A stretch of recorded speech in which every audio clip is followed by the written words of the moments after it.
Hola, buenas tardes. Buenas tardes. Buenas tardes.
El día de ayer nos quedamos que íbamos a empezar la excitación en corriente directa, ¿no? Estuvimos hablando ahí de unos aspectos de la excitación, ¿no?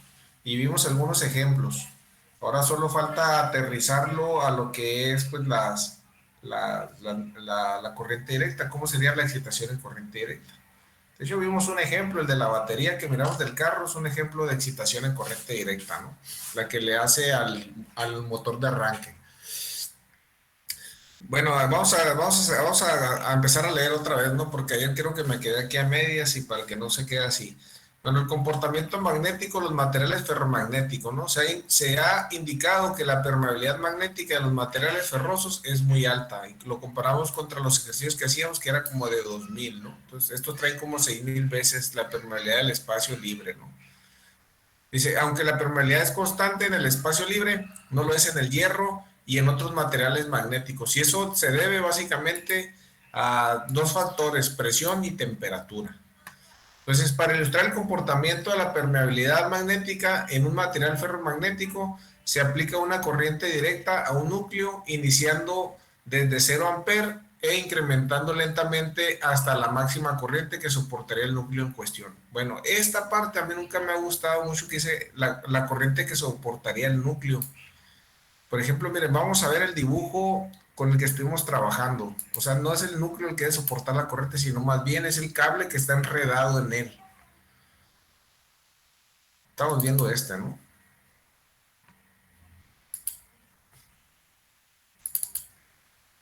Aquí si se fijan, nosotros tenemos un núcleo y tenemos un cable o un alambre enredado en el núcleo. O sea, el núcleo no le va a interesar qué corriente circule por el alambre. ¿Alguien me podría decir por qué?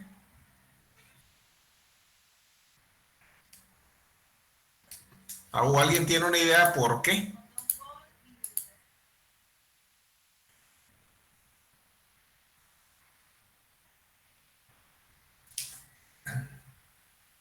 A ver, nomás vamos a aclarar una cosa. El alambre este que se enreda en el núcleo tiene un aislamiento, ¿eh? Eso quiere decir que la corriente eléctrica que circula por el alambre jamás lo debe de hacer por el núcleo. ¿Estamos de acuerdo? Sí, más.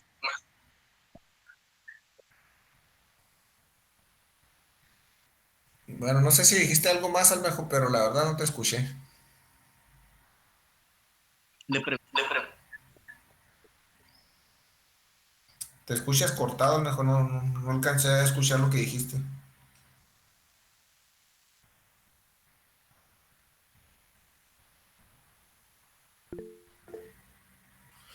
Bueno, estoy usando el chat mejor. Puedes repetir la pregunta. La pregunta que les hacía era en base a esto que estaba leyendo. Fíjese, se aplica una corriente directa a un núcleo, iniciando desde 0 amperes, incrementando lentamente hasta que la máxima corriente que soportaría el núcleo en cuestión. Otra vez, con lo que les acabo de decir, la corriente se le aplica al núcleo o se le aplica al cable que se enreda en el núcleo. al ca- Al, ca- al cable. Entonces, por eso le digo que esta definición aquí no directamente al cable que está enredado en el núcleo, no al núcleo. Por el núcleo nunca circula ninguna corriente eléctrica. ¿Estamos de acuerdo? Por eso esta parte yo no estoy de acuerdo con esta parte del texto. Lo Y que aún así, circularía, así, ajá. lo que circularía es un flujo magnético. No, porque fíjate bien, si se aplica una corriente directa a un núcleo, corriente directa, la corriente solo la podemos aplicar, acuérdense, a cables. No, me refiero a que lo que va por el núcleo. Lo que va por el núcleo es el flujo magnético. Sí, por eso. Entonces ahí, sí, pero fíjate bien, si empiezas a hablar con lo que se conoce como corriente, entonces la cantidad de flujo magnético que puede soportar el núcleo no tiene ahí, no hay una correlación con cuando se está hablando con corriente, pues no sé si me explico.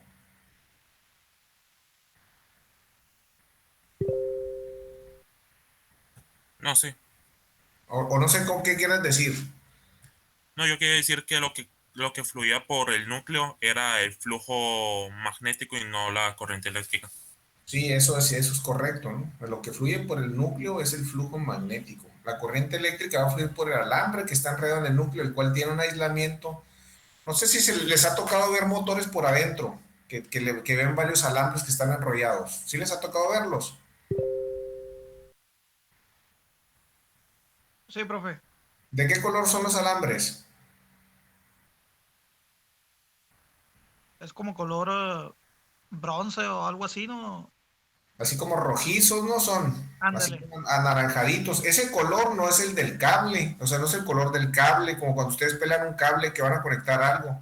Ese color es un recubrimiento que se le da al cable para evitar que la corriente tenga contacto con los otros alambres y con el núcleo. Es un aislamiento como el de plástico, pero pues mucho más delgado para tener un menor volumen en el embobinado.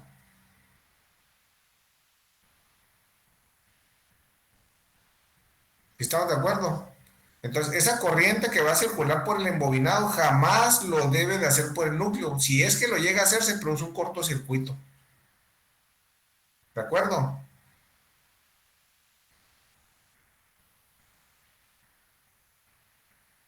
Sí, profe. Entonces, esta parte que está aquí, por eso yo se los comento, ¿no? Si se aplica una corriente directa a un núcleo. Aquí a lo mejor se aplica una corriente directa al embobinado de un núcleo, le vamos a poner, ¿no? Al embobinado de un núcleo.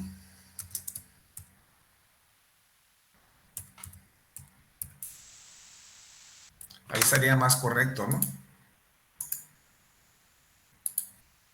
Al embobinado de un núcleo.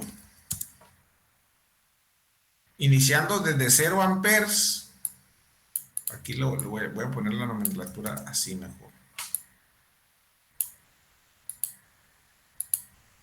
E incrementando lentamente hasta la máxima corriente que soportaría el embobinado otra vez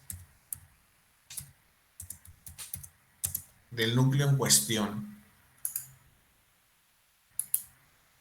Esto, por ejemplo, lo podríamos saber.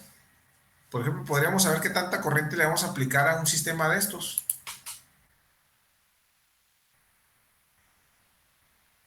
¿Cómo podríamos saber cuándo íbamos a llegar al límite de la corriente? Un ejemplo.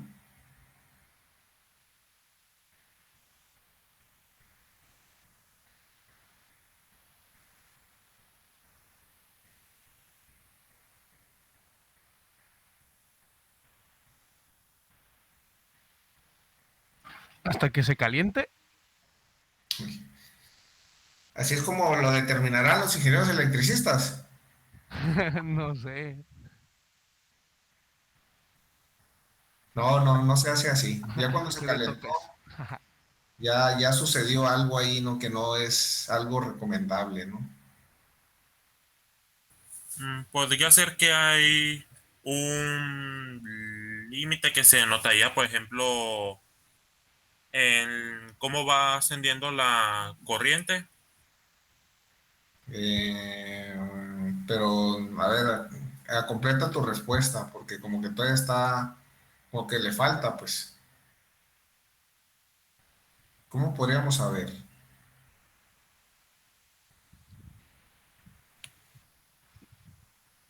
el magnetismo no se pierde, ¿no? ¿Verdad? En ningún momento. No, ahorita no estamos hablando del magnetismo, estamos hablando de la corriente. El flujo magnético, acuérdense, es lo que estaba discutiendo ahorita su compañero, ¿no? Que dice, lo que fluye por el núcleo es un flujo magnético, no una corriente eléctrica. Por eso quise aclarar esto. Me doy. Como el chavo, me doy. ¿Quién decía? Kiko, ¿no? Sí. Tampoco no tenemos una idea de cómo se puede determinar ese máximo de corriente.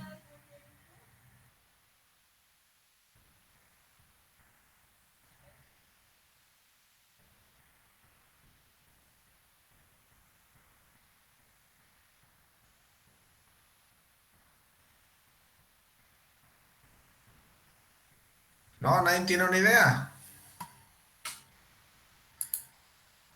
O sea que yo puedo, por ejemplo, usar un cable para una cantidad de corriente, puedo utilizar cualquier calibre de cable para una cantidad de corriente, para la que sea. No. No, Entonces, Podría también tener en cuenta el tipo de material. bueno, eso influye, pero ¿cómo sé cuánta corriente le puedo aplicar a un núcleo, lo que estamos discutiendo? A un cable, a un embobinado de un núcleo, perdón. Pues dependiendo del calibre. Exacto, así es Homero.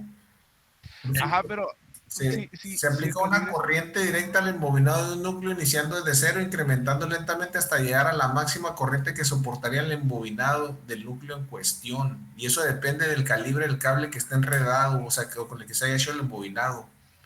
¿Alguien me estaba diciendo algo? Perdón. Sí, pero no, es todo bien.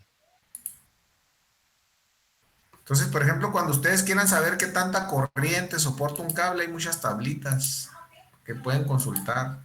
Más déjenme ver si yo aquí tengo una guardada con la que hago mis cálculos. Porque los hago en otra computadora por lo general, pero déjenme ver si aquí la tengo también.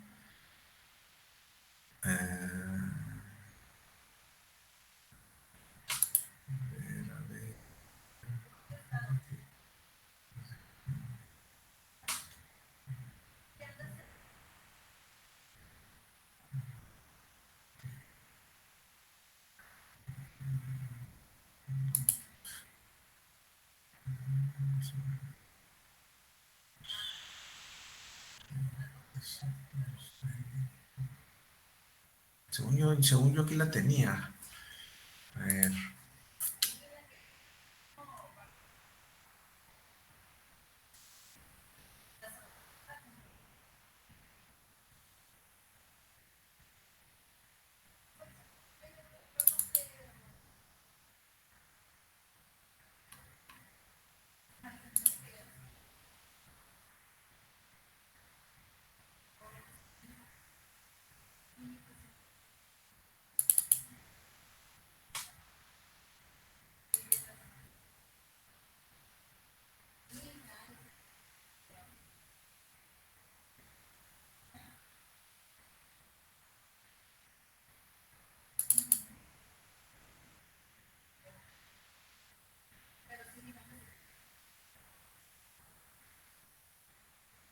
Y no lo tengo.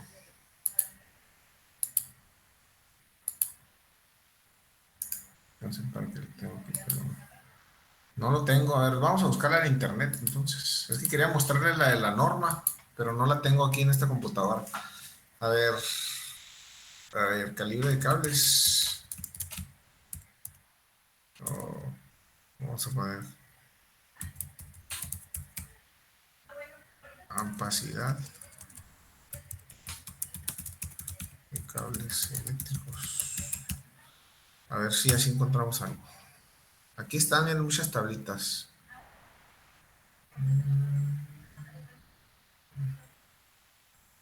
A ver, vamos a ver aquí. Ahora, nomás hay que tener en consideración lo siguiente, ¿eh? Hay muchos tipos de cables. Si se fijan, voy a abrir esta imagen. Para variar, está cochinada. Que estaba ideal esta imagen para explicarlos. Es el de la norma que yo consulto. No es que como yo no la tengo aquí. Bueno, este va a ser un video, no quiero poner un video. ¿Ven esta tablita que está aquí? Esta tabla es la que viene en la norma de Comisión Federal de Electricidad, la norma mexicana. Entonces, si se fijan aquí, hay muchos tipos de cable. Aquí dice el tipo TWUF, y luego los tipos, todos estos que están aquí, ¿no? Entonces, se fijan, hay muchos tipos de cable y les dice la temperatura. La temperatura es muy, muy importante para saber eso. Por ejemplo, vámonos a un calibre 10, que es muy controversial y se usa mucho. Dice, por ejemplo, que un tipo UF o TW soporta hasta 30 amperes de corriente. Y si fijan, si cambia de cable de tipo, 35, y luego otro 40. Y luego, si sigue 25, 30 y 35. O sea, lo que más soporta son 40 amperios, un tipo de cable esto a 90 grados centígrados. ¿Sí me explico? Sí. Entonces, fíjense bien, ¿qué quiere decir eso? Que ustedes si hacen un embobinado de un núcleo para un transformador o una máquina eléctrica con cable 10, que otra vez, este tipo de cable, hay que ver qué tipo de cable es el que se usa para el embobinado, porque a lo mejor no es de estos, ¿eh? Porque hay que ver qué tipo son esos. Esto no estoy poniendo un ejemplo. Por ejemplo, ustedes pueden incrementar la corriente de cero hasta qué límite.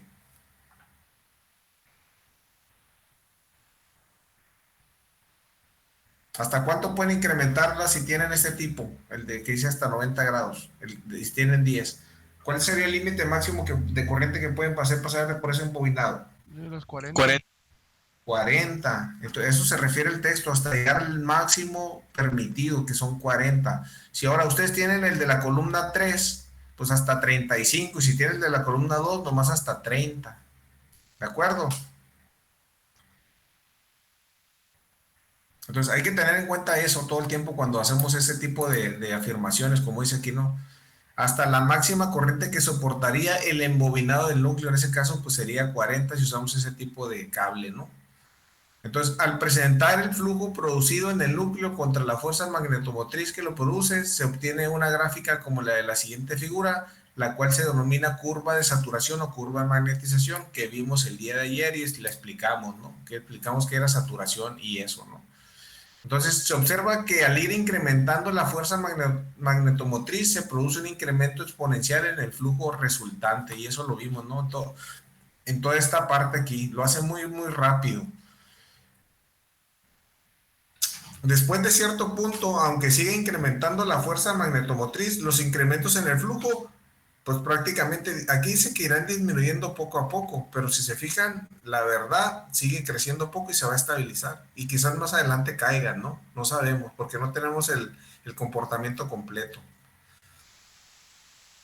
Dice, finalmente el incremento de la fuerza magnetomotriz presenta un cambio en el flujo casi imperceptible. O sea, que se vuelve, pues prácticamente, aunque yo le aumente mucho la corriente o las vueltas, pues el flujo se va a mantener constante, ¿no?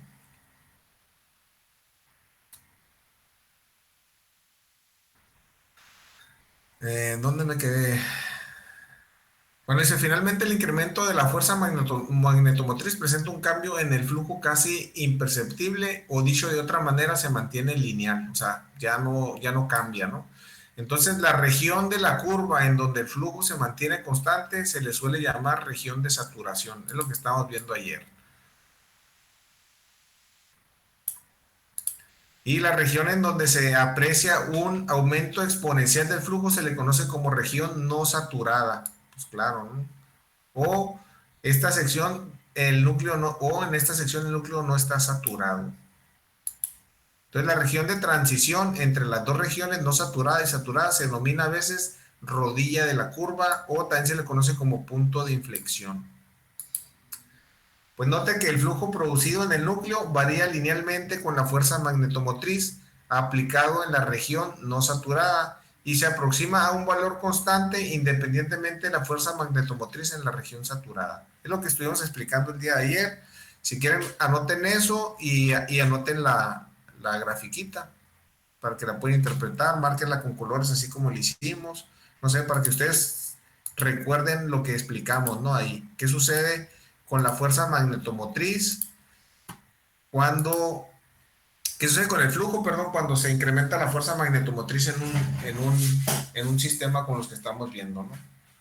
Esa corriente, fíjense bien, esa corriente que nosotros estamos inyectando a lo que viene siendo la bobina, está permitiendo que se produzca el flujo en el núcleo, ¿no? Acuérdense bien de eso siempre. Y claro, pues que tiene que ver la bobina, ¿no?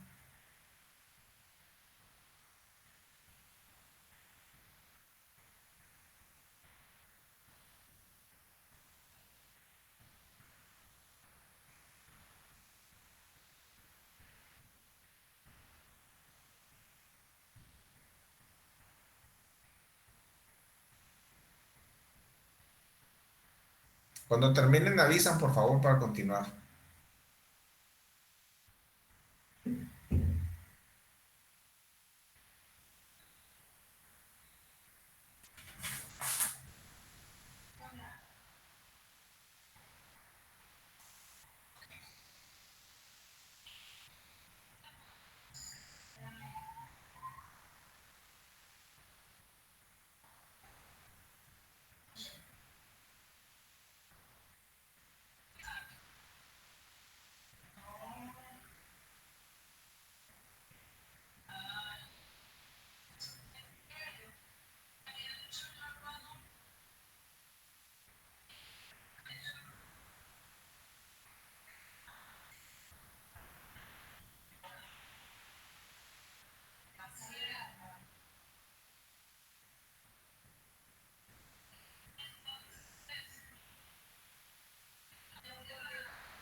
Ah, pero quiero llevar a la niña para que se duerma.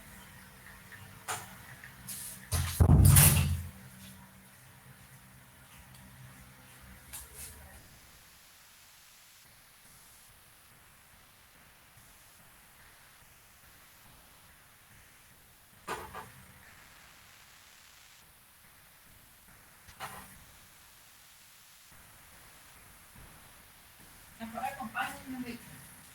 Así no puede ser.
¿Listos?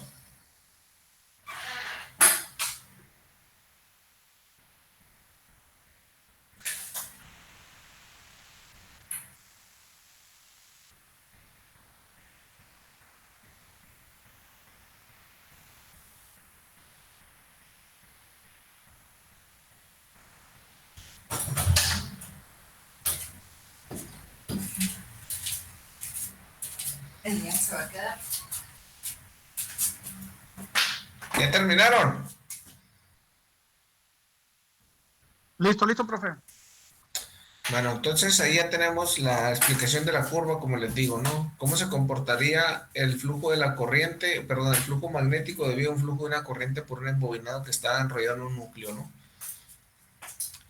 Bueno, dice, otro diagrama estrechamente relacionado con el anterior se muestra en la figura que vamos a ver a continuación, ¿va? Dice, la cual representa la densidad de flujo magnético, o sea, la B, contra la intensidad del campo magnético, la H. Es decir, deduce que la intensidad del campo magnético es directamente proporcional a la fuerza magnetomotriz y que la densidad de flujo magnético es directamente proporcional al flujo para un núcleo dado.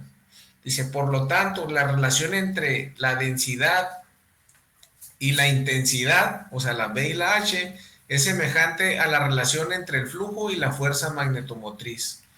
La pendiente de la curva de densidad de flujo contra intensidad de campo magnético para cualquier valor de H, o sea, lo que le llamamos nosotros la intensidad, figura abajo, es por definición la permeabilidad del núcleo a dicha intensidad de campo magnético. La curva muestra que la permeabilidad es grande y es relativamente constante en la región no saturada y que decrece de manera gradual hasta un valor muy bajo cuando el núcleo se encuentra saturado. Es lo que estamos, ¿se acuerdan que estamos hablando? Que qué permitía que el magnetismo se quedara o que el flujo magnético se quedara dentro del núcleo, la supermeabilidad del material, ¿verdad? Entonces, se fijan, aquí tenemos nosotros ese mismo comportamiento, ¿no? Ahora tenemos fuerza magnetomotriz contra intensidad y densidad. Así se comportaría. Lo mismo.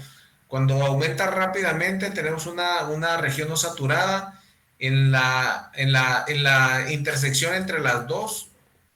Se le llama rodilla o punto de inflexión y después la región saturada.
Continuamos.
¿Listos?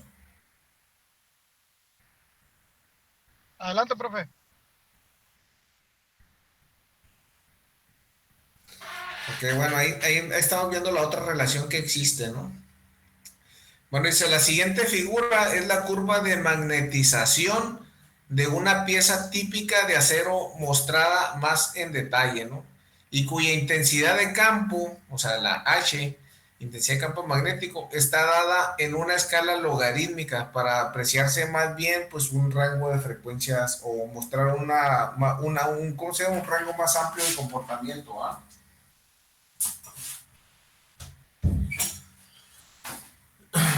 Dice, solo cuando la intensidad de campo magnético se expresa con logaritmos, la región de saturación de la curva puede detallarse en la gráfica.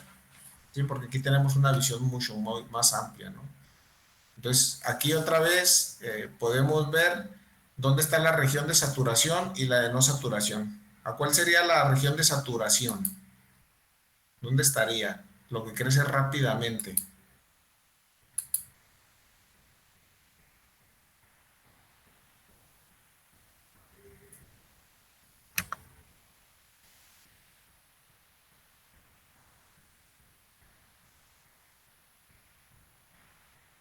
Sería esta, ¿no? Aquí sería el punto de inflexión y esta parte sería la región de saturación. Es donde casi ya no hay crecimiento.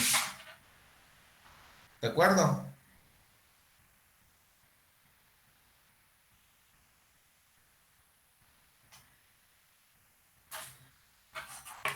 Bueno, así es como se miraría en una escala logarítmica, ¿no? Para densidad de flujo y lo que es la intensidad de campo magnético. Bueno, dice, la ventaja de utilizar núcleos de material ferromagnéticos en máquinas eléctricas y transformadores radica en que al ampliarse ciertas fuerzas magnetomotriz se obtiene un flujo mayor que el obtenido en el aire.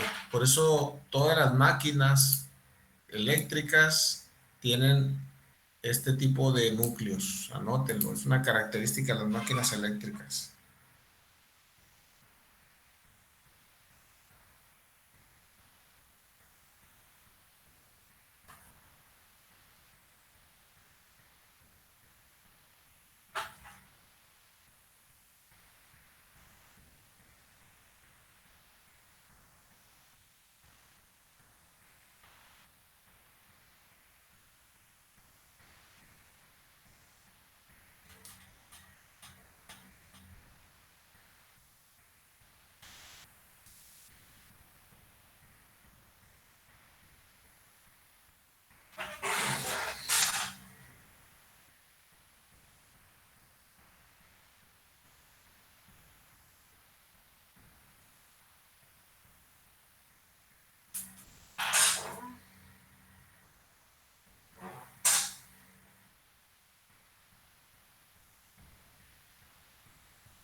¿Listo?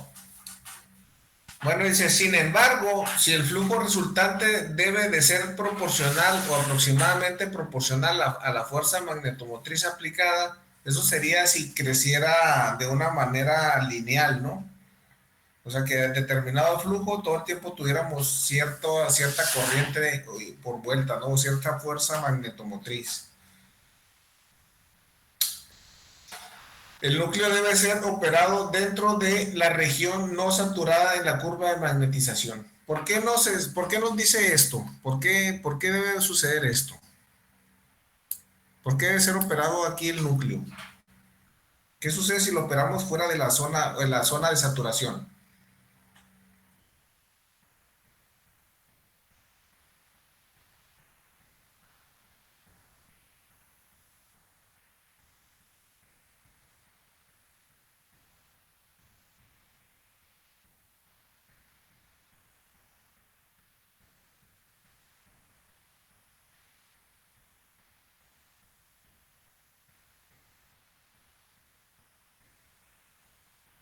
¿Qué sucede si el núcleo lo operamos en la zona de saturación?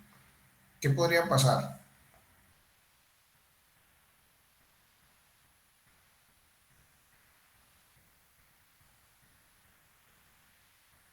Es pregunta, ¿eh?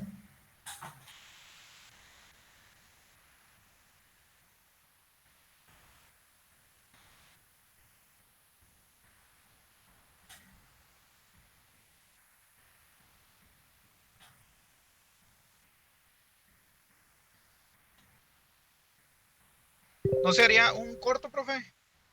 No.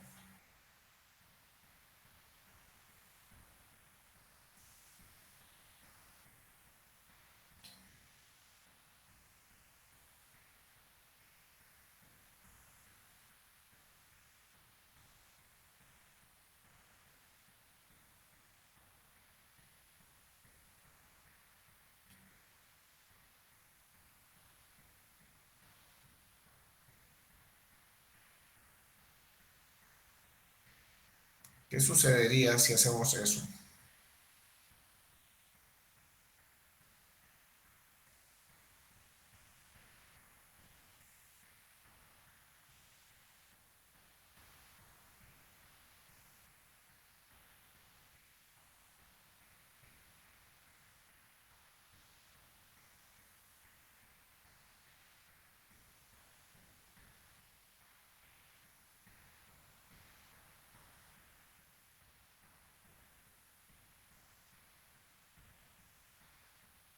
¿Nadie tiene una idea?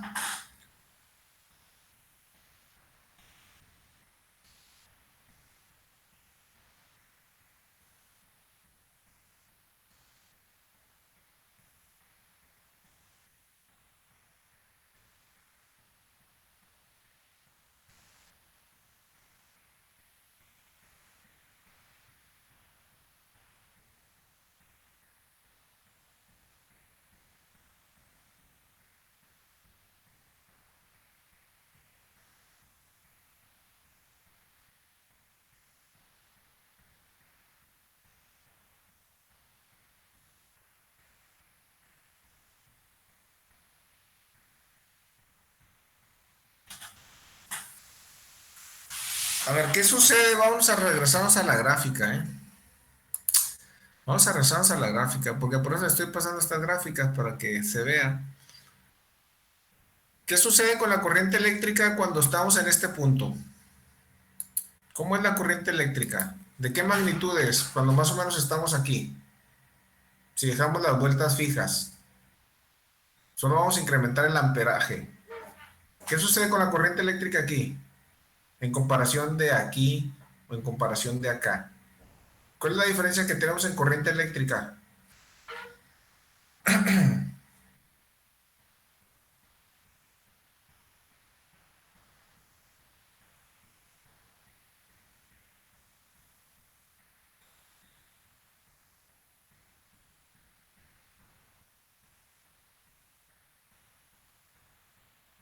¿Cómo es el amperaje? ¿Cómo es el amperaje en 1, en 2 y en 3?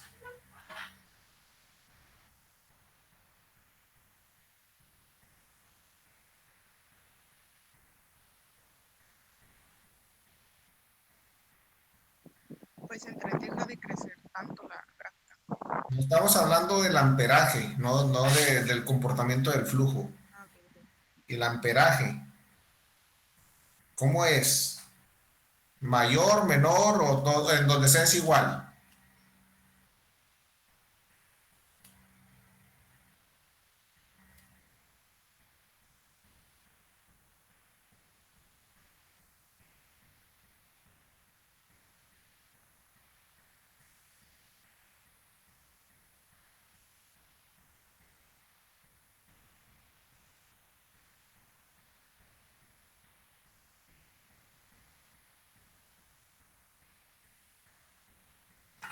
Que no quedamos que para nosotros caracterizar o hacer esta curva, nosotros íbamos a empezar a incrementar el flujo, perdón, incrementar la corriente eléctrica poco a poco hasta llegar al máximo. ¿Qué no íbamos a hacer esto que está aquí?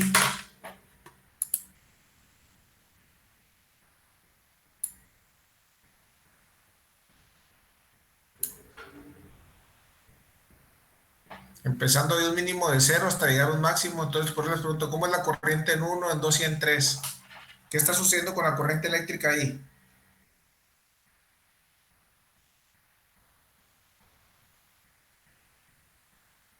Pues va aumentando, ¿no, profe? Va aumentando. ¿Y eso qué quiere decir? Que vaya aumentando la corriente. En cuestiones de costo.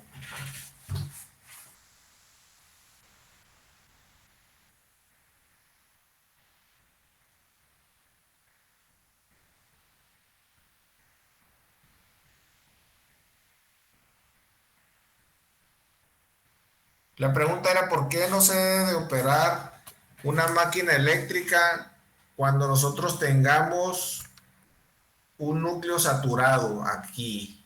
¿Por qué no? ¿Qué sucedería con el consumo eléctrico en esa zona? Aumentaría mucho ¿Y eso en qué se traduciría en dinero? en más costos y En más más gastos. costos. Por eso no se puede operar una máquina eléctrica en la sección saturada, su núcleo. ¿Por qué? Porque saldría más caro y no se tendrían beneficios. ¿Cierto o falso? Ahí pues están poniendo otra característica que dice mucho costo de mantenimiento por el calor, más bien se dañaría más rápido el equipo por la cantidad de calor que se generaría.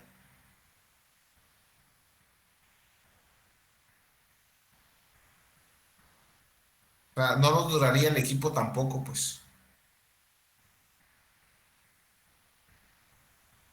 Así que además de producirse más gastos, el equipo se dañaría más y se producirían más gastos en reemplazarlo o hacerle un cambio de muchas piezas.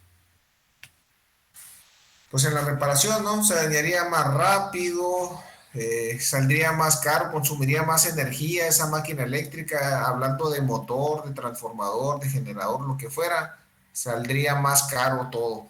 Por eso no se debe operar en esa zona. Por eso hay que entender eso, ¿no? Que por eso se hace la caracterización del sistema, del núcleo, y se decide, nomás aquí lo vamos a operar. ¿Y dónde va a ser mi límite? Pues el punto de inflexión, pero no hay que llegar a ese punto de inflexión. O sea, lo ideal sería operarlo justo antes del punto de inflexión. Aquí. Es donde más conviene. ¿Se fijan? De este lapso de tiempo a este lapso de tiempo, el incremento de la corriente no fue tanto. Pero si lo comparamos, por ejemplo, contra acá incrementó drásticamente la corriente. Y eso, pues, quiere decir, pues, un consumo muy alto de energía, por lo tanto, un precio elevado en la operación del sistema. ¿De acuerdo? Por eso dice, el núcleo debe de ser operado dentro de la región no saturada de la curva de magnetización, para no incurrir en gastos y en daños del equipo prematuros.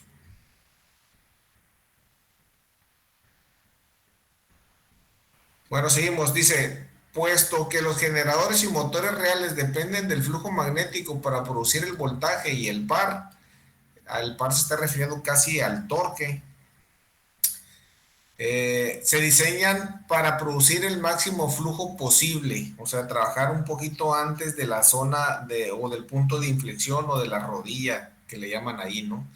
Dice, como resultado, la mayoría de las máquinas reales operan cerca del punto de rodilla. Es lo que les estaba mencionando, ¿no? Que sería lo ideal de la curva de magnetización y en sus núcleos el flujo no está linealmente relacionado con la fuerza magnetomotriz que producen. Pues eso no es un comportamiento lineal, ¿no?